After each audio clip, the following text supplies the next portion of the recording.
बड़ी खबर गुजरात से सामने आ रही है। समान नागरिक संहिता कानून यानी कि यूसीसी अब गुजरात में भी लागू हो सकता है, उसकी तैयारियां शुरू हो चुकी है।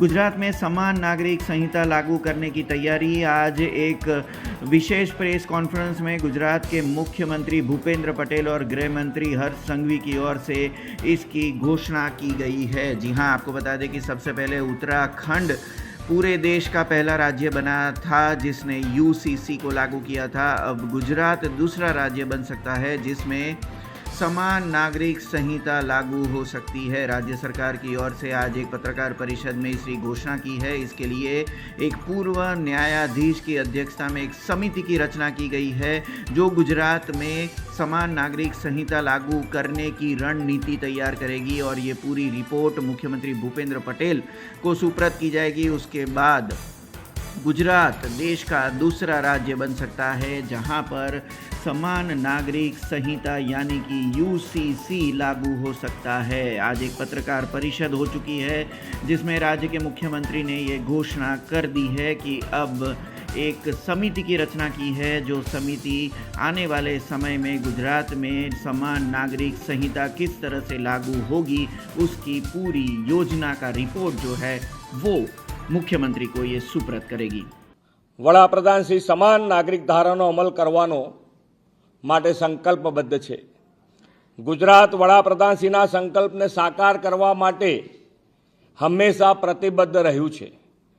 વડાપ્રધાનશ્રીના પદચિહ્ન પર ચાલતા ગુજરાત સરકાર રાજ્યમાં વસતા તમામ નાગરિકોને પણ સમાન હક અને અધિકાર મળે તે દિશામાં આગળ વધી રહી છે। આ માટે ગુજરાતમાં કોમન સિવિલ કોડની આવશ્યકતા ચકાસવા અને કાયદા માટેનો મુસદ્દો તૈયાર કરવા સુપ્રીમ કોર્ટના નિવૃત્ત ન્યાયાધીશ શ્રીમતી રંजना દેસાઈની અધ્યક્ષતામાં એક કમિટીની રચના કરવાનો મહત્વપૂર્ણ નિર્ણય કર્યો છે।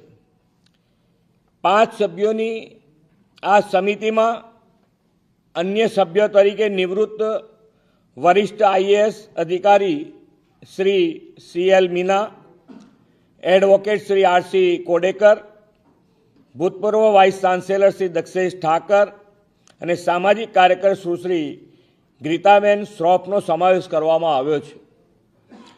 आ कमिटी तमाम पासाओनो सुग्रथित अभ्यास करीने पोतानो रिपोर्ट 45 दिवस में राज्य सरकार ने आपसे अने रिपोर्टना आधारे राज्य सरकार योग्य निर्णय करशे।